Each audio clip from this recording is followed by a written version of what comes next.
I belong to several Swahili learning groups, and I try to assist as much as I can those people who are trying to learn Kiswahili as the first language.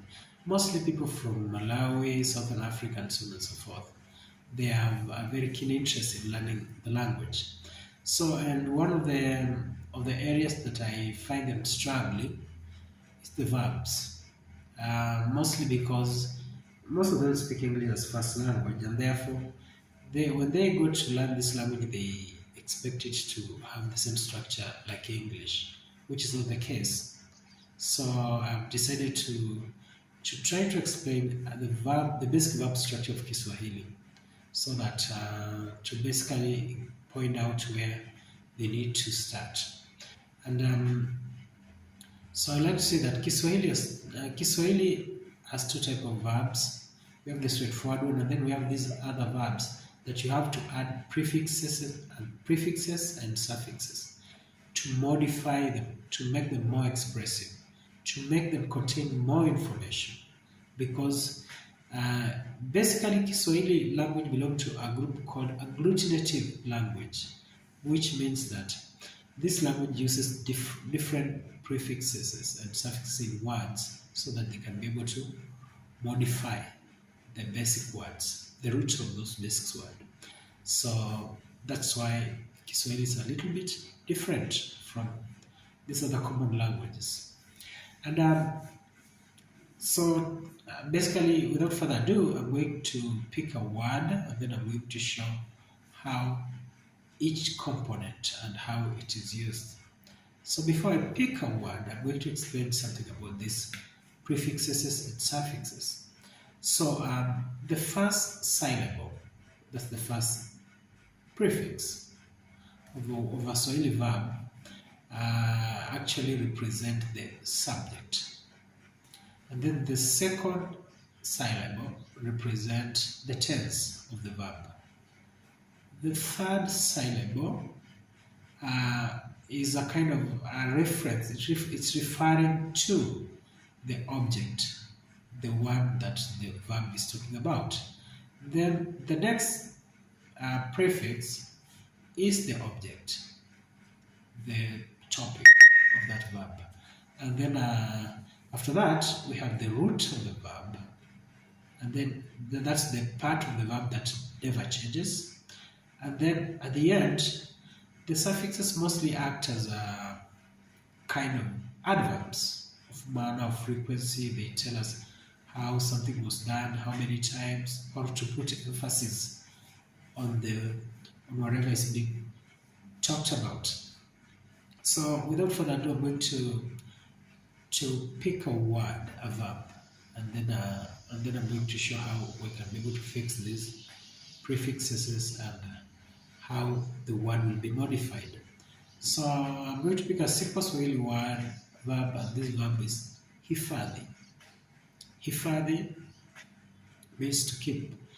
The last word that prefix e keep changing, but hifadh, that part does not change.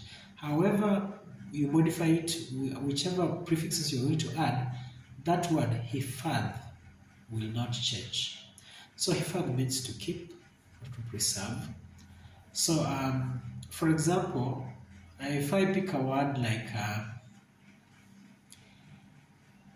nilimhifadhia, nilimhifadhia. This word translates to I kept it for him. I kept it for him. Nilimhifadhia. I kept it for him. Ni, I mean I, then li, the past tense, past simple tense. Is talking about a subject, an object, and that object is that is him or her. That is him or her, and then hifadhi, of course, to keep, and then ia, it means to do something. The ending, that the prefix, the suffix ia, means to do something on behalf of somebody else or something else. If you can change that sentence in plural, it will be tuliwahifadhia. Tuliwahifadhia.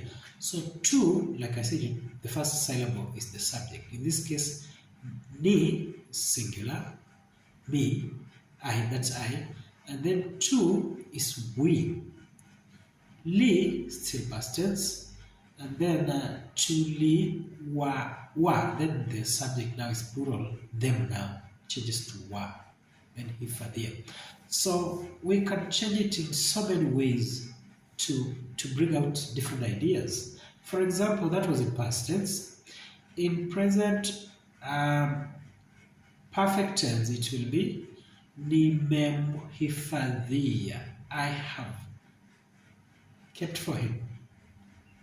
And then in present continuous tense is going to be ni na. Now li has changed to na. Ninamuhifadhia. And then in future it will be ni ta. Now remember we began with li, we went to me, we went to na, now we are in to ta. That is the second syllable which represents the tense. That's future. Ta represents the future. Nitamuhifadhia, I will keep it for him. So now you realize that how complex these tenses are, and you have to learn them to be able to understand them. So basically, when you talk about the tenses, that's the second syllable of a verb. There are not many you can be able to memorize them. Past tense, we have li. Then present simple tense, we have me. Present perfect tense, we have me. Present continuous tense, we have na. Future tense, we have ta. And then present simple tense, we have who, that's hu. And then the subject, the first syllable is usually the subject. Ni means I. To, we. And then him or her, wa, them. So this will change. So in every Swahili word, you should be able to watch out for these particles that make up these words. If you understand them, then you'll be able to understand the verbs and you'll be able to write them without any spellings mistake or any grammatical error. Otherwise, I wish you a nice day.